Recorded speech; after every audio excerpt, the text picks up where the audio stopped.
Morning friends, welcome to study with Neelam. I hope आप सभी लोग बहुत अच्छे होंगे। आज हम देखेंगे 29 जनवरी 2022 का करंट अफेयर्स और इस लेक्चर के बाद ही आपको मिल जाएगा 30 जनवरी 2022 का करंट अफेयर्स। चलिए तो शुरू करते हैं लेक्चर फटाफट।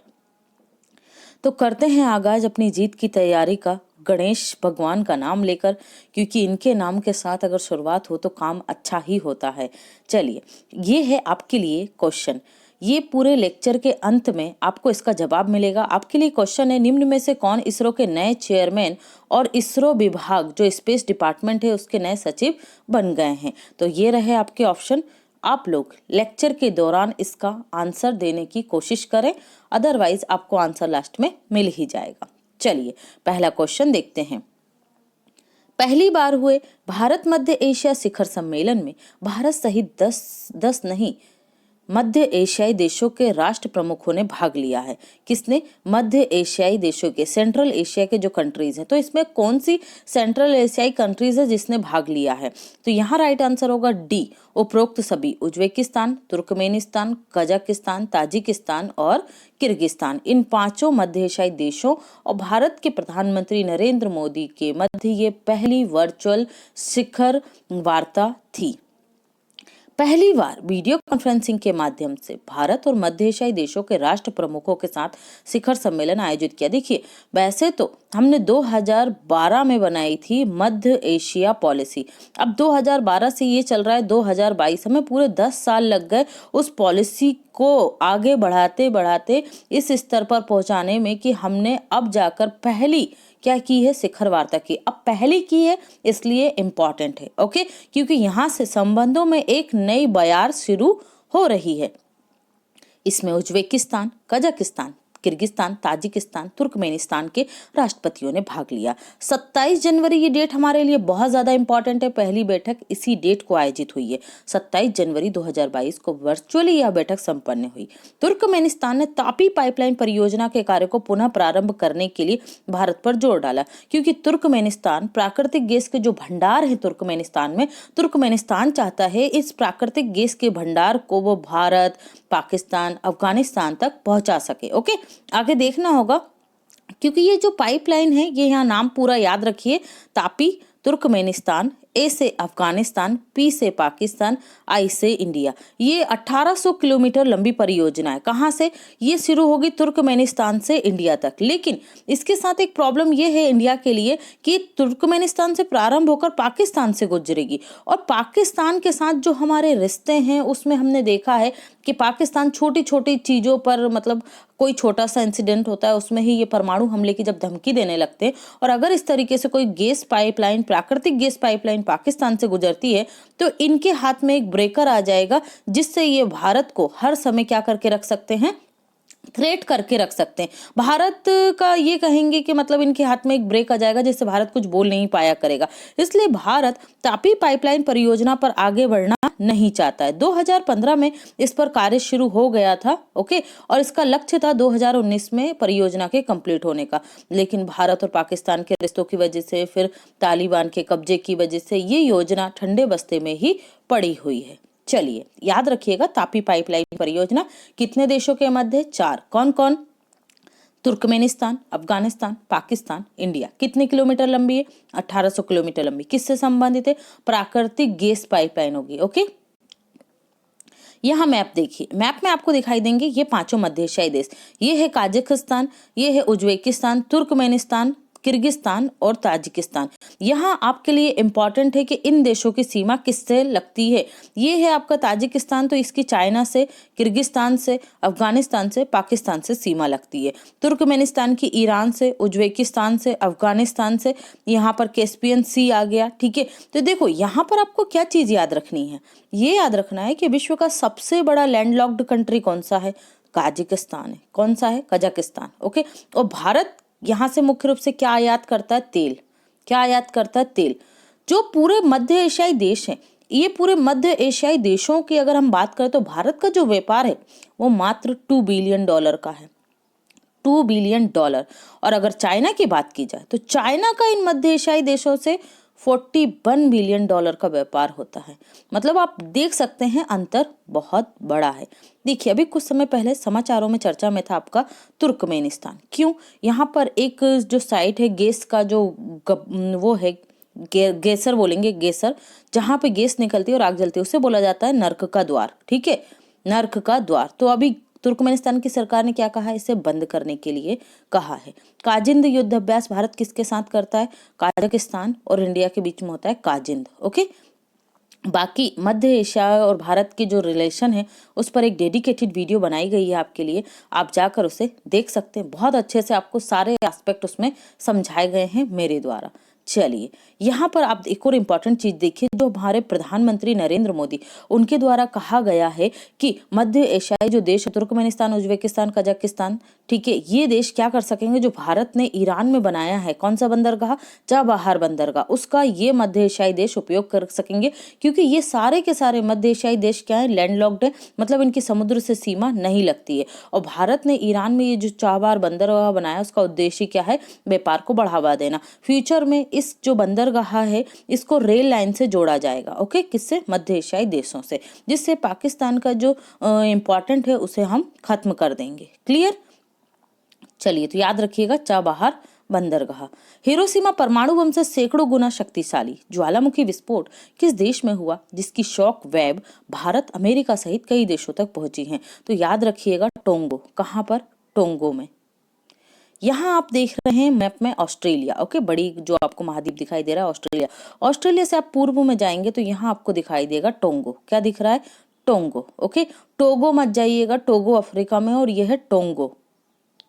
यहाँ आप छोटे मैप में देख सकते हैं, ये है आपका टोंगो। ओके, और इसकी कैपिटल क्या है? नुकुओलोफा। नुकुओलोफा, ठीक है, याद रखिएगा। टोंगो में यह शक्तिशाली ज्वालामुखी विस्फोट हुआ समुद्र के अंदर। ये इसकी सैटेलाइट इमेज है, देख सकते हैं कितना ज्यादा खतरनाक है ये। टोंगो एक द्वीपीय देश है जो कई द्वीपों से मिलकर बना है। इसकी आबादी मात्र 1 लाख रुपए है, और सॉरी इसकी जो आबादी है मात्र 1 लाख है। ओके, और ये याद रखिएगा इसकी कैपिटल क्या है? नुकुओलोफा। नुकुओलोफा। देखते हैं जीके ज्ञान। अंतरराष्ट्रीय सीमा शुल्क दिवस प्रतिवर्ष कब मनाया जाता है भाई? याद रखिए 26 जनवरी को। कब मनाते हैं? 26 जनवरी को। अंतरराष्ट्रीय सीमा शुल्क संगठन का हेडक्वार्टर आपको कहाँ मिलेगा? ब्रुसेल्स, बेल्जियम में। कहाँ मिलेगा? ब्रुसेल्स, बेल्जियम में। ओके, यूरोपीय जो संसद है उसका हेडक्वार्टर भी आपको कहाँ मिलेगा? ब्रुसेल्स, बेल्जियम में। अंतरराष्ट्रीय सीमा शुल्क दिवस 26 जनवरी। मिलीनी सिल्वीनी, इनका नाम आप याद रखेंगे। ये इटली की हैं, वैसे तो जर्मनी की हैं लेकिन इटली में रहने लगी थी। इनका हाल ही में 96 ईयर की एज में निधन हो गया। ये हमारे लिए क्यों इम्पोर्टेंट है? हमारे लिए इसलिए इम्पोर्टेंट है क्योंकि मिलीनी सिल्वीनी ने कथकली, ठीक है, कथकली जो आंध्र प्रदेश कर्नाटक का जो नृत्य है, ठीक है, इसमें क्या किया है इन्होंने? कथकली को विश्व स्तर पर पहचान दिलाई। ये कथकली की नृत्यांगना है, इन्होंने इसे सीखा, बहुत ज्यादा विश्व स्तर पर अलग अलग मंचों पर इसे प्रचारित किया। इसलिए भारत सरकार ने 2019 में इन्हें क्या दिया था? पद्मश्री दिया था। क्या दिया था? पद्मश्री। और हाल ही में इनका निधन हो गया। इनके निधन पर प्रधानमंत्री नरेंद्र मोदी ने भी शोक व्यक्त किया है ट्विटर पर। ओके, चलिए तो याद रखिएगा। कुझलांग, ये क्या है भाई? फिल्म है। 90 जो 4 आपके ऑस्कर अवार्ड होने वाले हैं 2022 में, इसमें भारत की तरफ से आधिकारिक फिल्म कौन सी है? कुझांगल है। कौन सी है? कुझांगल है। पहला पॉइंट ये याद रखो। दूसरा पॉइंट, जो कुझांगल है इसे 20वां ढाका अंतर्राष्ट्रीय फिल्म पुरस्कार एशियाई फिल्म कैटेगरी में जीता है। 20वां ढाका फिल्म पुरस्कार। इसके जो निर्देशक है वो कौन है? विनोद राज। कौन है? विनोद राज। कौन है? Vinod Raj. Okay, Neptune strike, Neptune strike किस किस के मध्य हुई? Neptune strike 2022। ये नाटो जो संगठन अभी बहुत ज्यादा चर्चा में चल रहा है। क्यों? क्योंकि अमेरिका, जर्मनी ये थ्रेट करना चाहते हैं पूरे विश्व को कि रूस क्या करने वाला है? यूक्रेन पे आक्रमण करने वाला है। आपने न्यूज में देखा भी होगा कि यूक्रेन के आम लोग भी अब क्या कर रहे हैं? ट्रेनिंग ले रहे हैं सैनिकों की। तो ये नेपच्यून स्ट्राइक इसलिए की गई थी ताकि ये जो नाटो के कंट्रीज हैं ये अगर फ्यूचर में इनको रूस से लड़ना पड़े तो ये लड़ सके। ठीक है, भूमध्य सागर में हुई थी, 12 दिवसीय नेपच्यून स्ट्राइक थी, याद रखिएगा। बैंकों ने कर्ज न चुकाने वाले किसानों की जमीनें किस कानून के तहत जनवरी 2022 में नीलामी शुरू की है, जिस पर विवाद के बाद राजस्थान सरकार ने रोक लगा दी? राइट आंसर होगा यहाँ पर हमारा ए, राजस्थान रोडा एक्ट। राजस्थान में बैंकों ने कर्ज न चुकाने वाले किसानों की जमीनें जनवरी 2022 में बेचनी शुरू कर दी या नीलामी शुरू कर दी, लेकिन विवाद बढ़ने के बाद राजस्थान सरकार द्वारा इस पर रोक लगा दी गई। राजस्थान कृषि ऋण संक्रिया कठिनाइयों का निराकरण अधिनियम 1974 के तहत यह कार्रवाई की गई है। ये अधिनियम बैंकों को यह अधिकार देता है कि अगर कोई किसान जिसका जो बैंक का लोन है वो 5 लाख या 5 लाख से अधिक है तो उसे बैंक किस रूप में जब्त कर सकता है? जमीन बेचकर जब्त कर सकता है। इसके अनुसार बैंक अपने लोन की आपूर्ति करने के लिए किसानों या काश्तकारों से उनकी कृषि भूमि को नीलामी करने के लिए पूर्ति कर सकता है। ठीक है, लेकिन यहाँ पर विवाद बढ़ गया, उसके बाद इस पर रोक लगा दी गई। कौन है राजस्थान के सीएम? तो याद रखिए अशोक गहलोत हैं। ओके, कौन है? अशोक गहलोत। और यहाँ के राज्यपाल कौन है? कलराज मिश्र हैं। वर्ल्ड इकोनॉमिक आउटलुक रिपोर्ट, पहला क्वेश्चन कौन जारी करता है? आईएमएफ जारी करता है। कौन जारी करता है? आईएमएफ। आईएमएफ की प्रमुख कौन है? क्रिस्टीना जॉर्जीवा है। कौन है? क्रिस्टीना जॉर्जीवा है। आईएमएफ की पहली फर्स्ट डिप्टी मैनेजर कौन है? गीता गोपीनाथ है। कौन है? गीता गोपीनाथ है, याद रखिएगा। गुजरात आपदा प्रबंधन संस्थान क्यों है चर्चा में?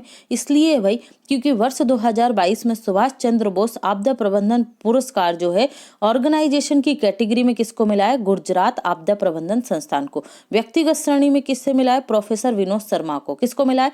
प्रोफेसर विनोद शर्मा को। सुभाष चंद्र बोस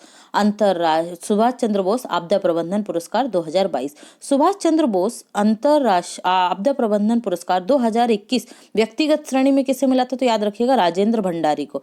राजेंद्र भंडारी को। ओके, और दूसरा 22 का किसे मिला है? प्रोफेसर विनोद शर्मा को। दोनों नाम इंपॉर्टेंट है, पहला और दूसरा पुरस्कार है। 2021 में ही ये पुरस्कार शुरू किया गया था। ओके, सुभाष चंद्र बोस का नाम आता है तो कुछ चीजें याद रखिए। 23 जनवरी को क्या मनाया जाता है? इनके जन्मदिन को राष्ट्रीय पराक्रम दिवस। और जो कालका हावड़ा ट्रेन है उसका नाम बदलकर क्या कर दिया गया? नेताजी एक्सप्रेस कर दिया गया। ओके, और जो हमारा गणतंत्र दिवस समारोह है वो कब से प्रारंभ हुआ करेगा? 23 जनवरी से प्रारंभ हुआ करेगा। ओके, इतने पॉइंट आप याद रखेंगे। और इंडिया गेट पर इनकी क्या जो ग्रेनाइट की मूर्ति स्थापित की जाएगी। क्लियर? हाल ही में वर्ष 2022 के लिए Syed Modi international badminton tournament के महिला एकल का खिताब किस भारतीय के द्वारा जीता गया? तो राइट आंसर होगा यहाँ पर हमारा बी, पीवी सिंधु के द्वारा जीता गया है। वर्ष 2022 के Syed Modi international badminton tournament 2022 का खिताब पीवी सिंधु द्वारा जीत लिया गया है। इन्होंने मालविका को हराकर यह खिताब जीता है। ज्ञात है कि 2017 में भी पीवी सिंधु द्वारा यह खिताब जीता गया था। ओके, 2017 में भी जीता गया, 2022 में भी जीता गया। यूपी बैडमिंटन एसोसिएशन 1991 में लखनऊ में इसका आयोजन करता था। किसका? Syed Modi international badminton tournament का। सैयद मोदी कौन थे? तो ये बैडमिंटन के खिलाड़ी थे। 1992 में जो कॉमनवेल्थ गेम्स हुए थे उसमें सैयद मोदी ने स्वर्ण पदक जीता था। कहाँ के थे ये? लखनऊ उत्तर प्रदेश के थे। वर्ल्ड बैडमिंटन फेडरेशन द्वारा वर्तमान में इसका आयोजन किया जाता है। वर्ल्ड बैडमिंटन फेडरेशन का मुख्यालय आपको कहाँ मिलेगा? कुआलालंपुर, मलेशिया में। Syed Modi international badminton tournament 2022 के मिश्रित युगल का खिताब ईशान भटनागर और तनिषा ब्रोस्टा ने जीता है। ईशान भटनागर और तनिषा ब्रोस्टा ने जीता है। वुमेन डबल्स का खिताब किसने जीता? अन्ना चिंग यिक और तेओ मी जिंग ने। ठीक है, याद रखिएगा, अन्ना चिंग यिक और तेओ मी जिंग ने जीता है। WHO के द्वारा कोविड-19 महामारी से मरीजों को बचाने के लिए जनवरी 2022 में किन 2 दवाओं के इस्तेमाल को मंजूरी दी गई है? राइट आंसर होगा हमारा ए, बेरिस्टिवनिव और सोट्रोबिमेव। विश्व स्वास्थ्य संगठन के द्वारा कोविड-19 महामारी से मरीजों को बचाने के लिए जनवरी 2022 में बेरिस्टिवनिव और सोट्रोबिमेव दवाओं के इस्तेमाल को मंजूरी दी गई। देखो, ये कोविड-19 की दवाएं नहीं है, अच्छे से समझ लो, कोविड-19 की दवाएं नहीं है, ये अलग अलग रोगों के लिए दी जाती हैं। तो कोविड-19 का जो मरीज है और उसको अगर कोई और प्रॉब्लम हो रही है कोविड-19 संक्रमण के दौरान, तो इन टैबलेट की मंजूरी दे दी गई कि इन्हें दिया जा सकता है। ओके, बेरिसिटिनिव, इसका प्रयोग कहाँ किया जाता है? गठिया आर्थराइटिस के मरीजों के उपयोग में आती है। लेकिन कोविड-19 के मरीजों को अगर आवश्यकता हो तो डॉक्टर ये दवाई या ये टैबलेट दे सकते हैं। विश्व स्वास्थ्य संगठन की स्थापना 7 अप्रैल 1948। वर्तमान महानिदेशक टेड्रोस अधनोम किस देश से हैं? इथियोपिया से हैं। और विश्व स्वास्थ्य दिवस हम कब मनाते हैं? तो 7 अप्रैल को मनाते हैं, याद रखिएगा। हाल ही में केंद्र सरकार ने किसे देश का नया मुख्य आर्थिक सलाहकार नियुक्त किया है? बजट और आर्थिक सर्वेक्षण से जस्ट पहले 27 जनवरी 2022 को केंद्र सरकार ने देश के नए आर्थिक सलाहकार को नियुक्त कर दिया। कौन बने? डॉक्टर वी अनंत नागेश्वरम। किसका स्थान लिया? के बी सुब्रमण्यम। इनका कार्यकाल दिसंबर 2021 में पूरा हो गया था। 3 वर्ष का कार्यकाल रहता है। और अब कौन बन गए? डॉक्टर वी अनंत नागेश्वरम। हाल ही में केंद्र सरकार ने देश का नया मुख्य आर्थिक सलाहकार डॉक्टर अनंत नागेश्वरम को नियुक्त किया है। डॉक्टर वी अनंत नागेश्वरम अक्टूबर 2019 में प्रधानमंत्री की आर्थिक सलाहकार समिति के सदस्य रहे हैं। केंद्र सरकार को आर्थिक मुद्दों पर सलाह देने का काम मुख्य आर्थिक सलाहकार द्वारा किया जाता है। ओके, वर्तमान में हमारी वित्त मंत्री कौन है? निर्मला सीतारमण है। ओके, जो बजट प्रस्तुत करेंगी आपका 1 फरवरी को। हाल ही में हिंदुस्तान एरोनॉटिक्स लिमिटेड हॉल ने किस देश को ALH MK3 निर्यात करने के कॉन्ट्रैक्ट को जनवरी 2022 में हस्ताक्षर किए हैं? ओके, तो राइट आंसर होगा यहाँ पर हमारा क्या? आपका मॉरिशस। किसे निर्यात किया जाएगा? मॉरिशस को निर्यात किया जाएगा। हिंदुस्तान एरोनॉटिक्स लिमिटेड ने ALH MK3 का निर्यात करने का समझौता जनवरी 2022 में मॉरिशस के साथ किया है। मॉरिशस की पुलिस फोर्स द्वारा इसका उपयोग किया जाएगा। मॉरिशस के प्रधानमंत्री कौन है? प्रविंद जगन्नाथ है। ओके, और ब्रह्मोस मिसाइल हम किसे बेचेंगे भाई? किसे बेचेंगे? ब्रह्मोस मिसाइल का निर्यात किसे करेंगे? फिलीपींस को करेंगे। तो ये भी आप याद रखिए, किसको? फिलीपींस को। दिलीप संघानी कौन है भैया? तो ये इफ्को के अध्यक्ष बने हैं नए। किसके? इफ्को के, Indian farmer fertiliser cooperative organisation. IFFCO के कौन बने हैं नए अध्यक्ष? दिलीप सिंघानी बने हैं। और इफ्को दुनिया का पहला नैनो यूरिया बनाने वाला संगठन है ना। दुनिया का पहला नैनो यूरिया किसने बनाया? इफ्को के द्वारा ही बनाया गया है। NHIDCL के जो चेयरमैन है कौन बन गए? निदेशक कौन बन गए? चंचल कुमार। ये क्या है? NHIDCL national highway infrastructure development cooperative limited. Okay, तो ये भी आप याद रखेंगे। इसके कौन बन गए? नए निदेशक चंचल कुमार बन गए। NIFT ये क्यों चर्चा में था? National institute of fashion designing जो है, इसने क्या बनाई है? भारतीय सेना के लिए नई कॉम्बैट जो यूनिफॉर्म है वो तैयार की है। नई कॉम्बैट यूनिफॉर्म। ओके, याद रखिएगा। 15 जनवरी को हम मनाते हैं आर्मी डे और उसी दिन इसे लॉन्च किया गया। अगस्त 2022 तक सभी जो आर्मी मैन हैं इनकी ड्रेस क्या हो जाएगी? चेंज हो जाएगी। कौन है हमारे आर्मी प्रमुख? MM नरवणे हैं। नेक्स्ट है, हाल ही में निम्न में से किस राज्य के द्वारा 25 जनवरी 2021 को अपना 52वां स्थापना दिवस मनाया गया? तो राइट आंसर होगा यहाँ पर हमारा हिमाचल प्रदेश। और इन तीनों राज्यों ने, त्रिपुरा, मणिपुर, मेघालय, इनका स्थापना दिवस 21 जनवरी को था, है ना। 21 जनवरी 1972 को ये क्या बने थे? राज्य बने थे। देख लेते हैं हिमाचल प्रदेश के बारे में। हाल ही में हिमाचल प्रदेश ने अपना 52वां स्थापना दिवस मनाया है। इस अवसर पर हिमाचल प्रदेश के मुख्यमंत्री कौन है? जयराम ठाकुर ने हर महीने 60 यूनिट तक बिजली की खपत करने वाले परिवारों को मुफ्त बिजली देने की घोषणा की है। 15 अप्रैल 1948 को हिमाचल प्रदेश चीफ कमिश्नर के राज्यों के रूप में अस्तित्व में आया था। 15 अप्रैल 1948 को क्या बना था? चीफ कमिश्नर के राज्यों के अस्तित्व में आया। भारतीय संविधान लागू होने के साथ 26 जनवरी 1950 को हिमाचल प्रदेश पार्ट C का राज्य बना। 4 पार्ट थे, A, B, C, D। D में कौन था आपका? अंडमान निकोबार था। ओके, C में क्या रखा गया? हिमाचल प्रदेश को रखा गया। 1 जुलाई 1954 को बिलासपुर हिमाचल प्रदेश में शामिल हुआ। हिमाचल प्रदेश 1 नवंबर 1956 में क्या बना? केंद्र शासित प्रदेश बना था। क्लियर, याद रखिएगा। 1 नवंबर 1966 को कांगड़ा और पंजाब के अन्य पहाड़ी इलाकों को हिमाचल प्रदेश में मिला लिया गया, लेकिन इसका स्वरूप अभी भी क्या रहा? केंद्र शासित प्रदेश का ही रहा।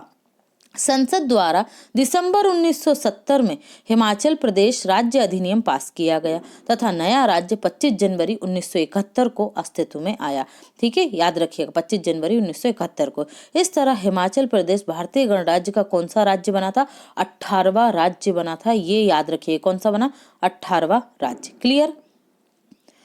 नेशनल वॉर मेमोरियल ये कहाँ पर मिलेगा आपको? दिल्ली में। हाल ही में चर्चा में क्यों था? क्योंकि भाई जो अमर जवान ज्योति थी उसे नेशनल वॉर मेमोरियल में जो ज्योति है उससे मिला दिया गया था। राधे श्याम खेमका ये क्यों है चर्चा में? इन्हें पद्म विभूषण से सम्मानित किया गया है। किसे? राधे श्याम खेमका को 2022 के पद्म विभूषण से सम्मानित किया गया। कहाँ से हैं? यूपी से हैं। राष्ट्रीय विज्ञान दिवस कब मनाया जाता है? 28 फरवरी को मनाया जाता है। कब मनाया जाता है? 28 फरवरी को मनाया जाता है राष्ट्रीय विज्ञान दिवस। 26 जनवरी 2022 को राष्ट्रपति द्वारा कितने जवानों को वीरता पुरस्कार से सम्मानित किया गया है? तो राइट आंसर होगा यहाँ पर हमारा ए, 6 जवानों को सम्मानित किया गया है। राष्ट्रपति रामनाथ कोविंद के द्वारा आर्मी के 6 जवानों को शौर्य चक्र के लिए चुना गया। स्वतंत्रता के बाद भारत सरकार द्वारा 26 जनवरी 1950 को पहले 3 वीरता पुरस्कार परमवीर चक्र, महावीर चक्र और वीर चक्र स्थापित किए गए थे। यह युद्ध के दौरान दिए गए वीरता एवं बलिदानों के लिए दिए जाने वाले वीरता पुरस्कार थे। इन तीनों को कब दिया जाता है? युद्ध के दौरान वीरता के लिए। इसकी स्थापना भले ही 26 जनवरी 1950 को हुई हो, लेकिन 15 अगस्त 1947 से ही ये पुरस्कार प्रभावी माने जाते हैं। परमवीर चक्र युद्ध के दौरान किए गए वीरता एवं बलिदान के लिए दिया जाने वाला भारत का सर्वोच्च सैन्य अलंकरण है। ओके, देखो यहाँ पर याद रखना, जो हमारे पहले CDS थे जनरल बिपिन रावत, इन्हें ये उत्तराखंड से हैं। ओके, गोरखा बटालियन से थे और इन्हें क्या दिया है भारत सरकार के द्वारा? इन्हें दिया गया है पद्म विभूषण। क्या आंसर दिया गया? पद्म विभूषण। 4 नाम आपको याद रखने हैं। 4 नामों को क्या दिया गया 2021 में? पद्म विभूषण। एक तो होगा जनरल CDS बिपिन रावत, दूसरी है प्रभा अत्रे, तीसरे हैं उत्तर प्रदेश के 2 बार मुख्यमंत्री रहे कल्याण सिंह और चौथे हैं राधे श्याम खेमका। आर्मी चीफ कौन है? हम देख चुके हैं, MM नरवणे हैं। सेना दिवस कब मनाया जाता है? 15 जनवरी को मनाया जाता है। कब मनाते हैं? 15 जनवरी को। कॉम्बैट यूनिफॉर्म NIFT ने तैयार की है, जो 15 जनवरी को लॉन्च की गई है। इंद्रजाल क्या है? स्वदेशी ड्रोन डिफेंस सिस्टम है। स्वदेशी ड्रोन डिफेंस सिस्टम है। हाल ही में ईरान के चाबहार पोर्ट पर किन 3 देशों ने जनवरी 2022 में एक संयुक्त नौसैनिक अभ्यास किया? ओके, किन 3 देशों ने किया है? देखो, तो ये याद रखो, चीरू 2022, चीरू 2022। चीरू मतलब ये चीन, आपका ईरान और रशिया। चीन, ईरान, रशिया। चीरू 2022, चीन, ईरान और रशिया। इन राइट आंसर होगा यहाँ पर हमारा बी। चीरू अभ्यास 2022 का आयोजन इन तीनों देशों ने कहाँ किया? चाबहार पोर्ट पर किया है। ओके, देखो ये चाबहार पोर्ट अभी हमने मध्य एशियाई देशों के कांटेक्ट में, क्योंकि भाई भारत ने इसे डेवलप किया, लेकिन यहाँ पर अभ्यास कौन कर रहा है? चीन कर रहा है, ईरान कर रहा है और रशिया कर रहा है ना। तो ये भारत की सुरक्षा की दृष्टि, देखो ईरान और रूस करता तो भारत को कोई प्रॉब्लम नहीं होनी चाहिए थी, लेकिन यहाँ पर चीन भी यहाँ पर अभ्यास कर रहा है, तो ये चिंता का विषय हमारे लिए बनता है। ईरान स्थित चाबहार पर, चाबहार बहुत ज्यादा चर्चा में, आपसे बार बार बोल रहे हैं, इसे याद कर लीजिएगा, बहुत मतलब चांसेस हैं कि इससे क्वेश्चन बने। बंदरगाह पर जनवरी 2022 में ईरान, रूस, चीन की नौसेनाओं के द्वारा संयुक्त नौसैनिक अभ्यास किया गया। यह इसलिए महत्वपूर्ण है क्योंकि चाबहार का विकास भारत सरकार के द्वारा किया गया है। और कौन कर रहा है यहाँ पर? चाइना कर रहा है, ईरान कर रहा है और रशिया कर रहा है। चीरू 2022 अभ्यास 20 जनवरी से 23 जनवरी 2022 तक यह युद्ध अभ्यास किया गया। ईरान की राजधानी तेहरान, राष्ट्रपति कौन है? इब्राहिम रसीदी। रूस की कैपिटल मॉस्को, राष्ट्रपति कौन है? Vladimir Putin. चीन की कैपिटल बीजिंग और राष्ट्रपति कौन है? सी जिनपिंग। क्लियर, याद रखेंगे। ग्वादर बंदरगाह, ग्वादर बंदरगाह कौन डेवलप कर रहा है? चाइना डेवलप कर रहा है। कहाँ पर? पाकिस्तान में। याद रखिएगा, चाइना डेवलप कर रहा है ग्वादर बंदरगाह पाकिस्तान में। तो ये किसको काउंटर करने के लिए कर रहे हैं? चाबहार बंदरगाह को। CPEC ये क्या है? China Pakistan economic corridor. ये कौन बना रहा है? चाइना बना रहा है, लेकिन अभी चाइना द्वारा कहाँ बना रहा है? पाकिस्तान में बना रहा है, लेकिन अभी इसको क्या कर दिया? काम को रोक दिया गया। क्यों?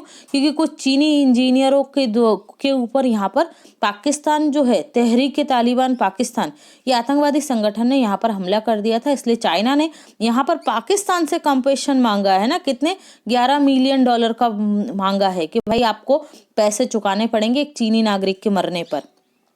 अब भी युद्ध अभ्यास, इसका संबंध किस ऑर्गेनाइजेशन से? संघाई सहयोग कॉरपोरेशन जो ऑर्गेनाइजेशन है उसके द्वारा आतंकवाद विरोधी इस युद्ध अभ्यास को किया गया है 2022 में, जिसे किस नाम से जाना गया? पब्बी युद्ध अभ्यास। काजिंद युद्ध अभ्यास भारत और कजाकिस्तान के मध्य होता है। काजिंद भारत और कजाकिस्तान। केंद्र सरकार ने इंडिया का मालिक जो एयर इंडिया है, ठीक है, एयर इंडिया का मालिकाना हक निम्न में से टाटा ग्रुप के किस कंपनी को सौंपा है? राइट आंसर होगा टेलेस प्राइवेट लिमिटेड। किसको? टेलेस प्राइवेट लिमिटेड को। केंद्र सरकार के द्वारा एयर इंडिया का मालिकाना हक टाटा ग्रुप की कंपनी टेलेस प्राइवेट लिमिटेड को 27 जनवरी 2022 को सौंपा गया। केंद्र सरकार के द्वारा एयर इंडिया के सारे शेयर टेलेस प्राइवेट लिमिटेड के नाम कर दिए गए हैं। 69 वर्षों के बाद एयर इंडिया की कमान फिर से टाटा के पास आ गई है। टाटा सन्स के चेयरमैन एन चंद्रशेखरन ने प्रधानमंत्री नरेंद्र मोदी से मुलाकात की है। 1932 में टाटा ग्रुप के संस्थापक JRD टाटा के द्वारा टाटा एयरलाइंस की स्थापना की गई थी। 1946 में टाटा के द्वारा इसे एयर इंडिया नाम से लिस्टेड किया गया था। 2007 में इंडियन एयरलाइंस को एयर इंडिया के साथ मर्ज कर दिया गया और एयर इंडिया बन गई। इंडियन एयरलाइंस और एयर इंडिया मिलकर क्या बन गई? Air India. ओके। मार्च 2018 में मोदी सरकार के द्वारा 76% स्टेक निजी क्षेत्र को देने की बात कही गई, लेकिन कोई नहीं आया। जनवरी 2020 में सरकार ने 100% स्टेक देने की बात कही, लेकिन कोई नहीं आया। ठीक है। फिर अक्टूबर 2020 में टाटा ग्रुप के द्वारा एयर इंडिया की बोली जीत ली गई। ओके, जिसे 27 जनवरी 2022 को सरकार के द्वारा किसे? टेलेस प्राइवेट लिमिटेड को सौंप दिया गया है। क्लियर? लक्ष्य सेन कौन है? तो भाई ये बैडमिंटन खिलाड़ी हैं। लक्ष्य सेन कौन है? बैडमिंटन खिलाड़ी हैं। ओके, याद रखिएगा। अभी इन्होंने इंडिया ओपन 2022 का खिताब जीत लिया है। किसने? लक्ष्य सेन ने। आयशा मलिक कौन है? पाकिस्तान की पहली महिला चीफ जस्टिस बन गई हैं। ठीक है, CJP chief justice of Pakistan कौन बन गई हैं? आयशा मलिक बन गई हैं। इसलिए इम्पोर्टेंट, भारत ने अभी कोई भी चीफ जस्टिस महिला नहीं दी है भाई, है ना। देखते हैं 2023 में एन नागा रत्न के बनने के चांसेस हैं, वो रिटायर्ड नहीं होंगी तब तक, 2023 तक। देखते हैं BD मिश्रा कौन है? तो ये अरुणाचल प्रदेश के राज्यपाल है। BD मिश्रा कौन है? अरुणाचल प्रदेश के राज्यपाल। अरुणाचल प्रदेश के CM कौन है? पेमा खांडू। क्यों है ये चर्चा में अरुणाचल प्रदेश? अरुणाचल प्रदेश के 16 वर्षीय एक युवक का अपहरण कर लिया गया था चीनी सेना के द्वारा, और चीनी सेना ने कहा कि वो भाई रास्ता भूल गया था, इसलिए चीन चला गया है ना अरुणाचल प्रदेश से। अब देखते हैं क्या है, चीनी सेना से छोड़ने वाली ढूंढ लिया है इसे, है ना। निम्न में से कौन सी भारतीय कंपनी दुनिया भर में IT सर्विस सेक्टर में दूसरी सबसे बड़ी वैल्यूएबल कंपनी बनी है? तो यहाँ हमारा राइट आंसर होगा, कौन बन गई है? TCS, टाटा कंसल्टेंसी सर्विस बन गई है। यहाँ आप देख रहे हैं लीडर ब्रांड रैंकिंग, किसमें? IT सर्विस में। कौन है पहले पर? ये है एक्सचेंजर है पहले नंबर पर। दूसरे नंबर पर यह वाली रैंकिंग देखें, ठीक है, 2021, और फिर उसके बाद ये देखें 2022। ठीक है, 2022 में TCS कहाँ पहुंच गई है? दूसरे पोजीशन पर। तीसरे नंबर पर हमारी ही कंपनी है इन्फोसिस। ओके, तो ये आप याद रखेंगे। फिर आपको यहाँ पर आप आइए 8वें नंबर पर HCL। ओके, ये भी हमारी है। और 7वें नंबर पर आप देखेंगे विप्रो। तो टॉप 10 IT सर्विस कंपनियों में विश्व की टॉप 10 में 4 भारतीय हैं, तो मतलब ये हमारा अच्छा दबदबा कायम हो रहा है IT फील्ड में। दुनिया भर में IT सर्विस सेक्टर में दूसरी सबसे बड़ी मूल्यवान company Tata consultancy service TCS बनी है। दुनिया भर की IT कंपनियों में जनवरी 2022 में टाटा कंसल्टेंसी सर्विस दूसरी सबसे मूल्यवान कंपनी बन गई है। इसकी ब्रांड वैल्यू कितनी है? $16.78 अरब है। कितनी है? $16.78 अरब। ये टॉप 4 है। आप देख लीजिएगा, टॉप 10 की लिस्ट भी आपको दे दी गई है। किस देश में सैन्य तख्ता पलट हुआ है? तो कहाँ हुआ है? पश्चिमी अफ्रीकी देश बुर्किना फासो में। कहाँ पर? Burkina Faso. और हमारे पड़ोस में म्यांमार में हुआ है, याद रखिएगा। CPI 2021 रैंक, भारत की रैंक करप्शन परसेप्शन इंडेक्स 2021 में कौन सी है? 85 है। कितने देशों में? 180 देशों में। कितनी है? 85 है। ओके, टॉप पर कौन है? डेनमार्क है। कौन है? Denmark. First position Denmark, last position 180 south Sudan. किसकी है? साउथ सूडान की। कौन जारी करता है? CPI करप्शन परसेप्शन जो इंडेक्स है, ट्रांसपेरेंसी इंटरनेशनल। ट्रांसपेरेंसी इंटरनेशनल का हेडक्वार्टर कहाँ मिलेगा? बर्लिन में। बर्लिन कहाँ है? जर्मनी में। पुष्प कुमार जोशी ये किसके बन गए हैं भाई चेयरमैन? तो ये बन गए हैं चेयरमैन और CMD Hindustan petroleum corporation limited HPCL के। ये क्या है? एक महारत्न कंपनी है। महारत्न कंपनियों की संख्या 11 है। नवीनतम या 11वीं महारत्न कंपनी कौन सी है? तो पावर फाइनेंस लिमिटेड है। Power finance limited. भारत की सबसे युवा एम्पायर का नाम बताइए जिन्होंने ओमान में लीजेंड लीग क्रिकेट में अंपायरिंग की है। राइट आंसर होगा यहाँ पर हमारा सुब्धा भोसले गायकवाड़ और स्मृति मंधाना। ये अभी ICC के हॉल ऑफ फेम में शामिल हुई है ना, याद रखिएगा। शेफाली वर्मा सबसे कम उम्र की तीनों मैच के तीनों फॉर्मेट में डेब्यू करने वाली महिला क्रिकेट खिलाड़ी हैं।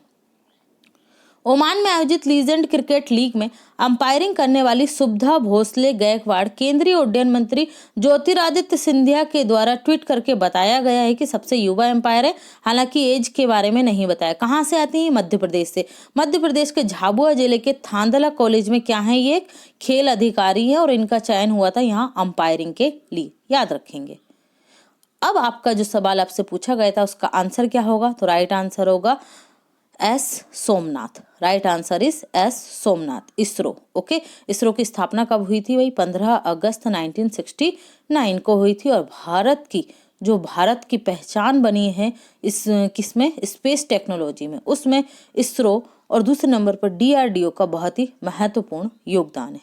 आई होप आपको लेक्चर पसंद आया होगा। पसंद आया तो वीडियो को ज़्यादा से ज़्यादा लाइक कीजिए, शेयर कीजिए और चैनल को सब्सक्राइब करना मत भूलिए। सभी डिफरेंट सोशल मीडिया प्लेटफॉर्म पर आप हमें फॉलो कर सकते हैं। टेलीग्राम चैनल जरूर ज्वाइन कीजिए।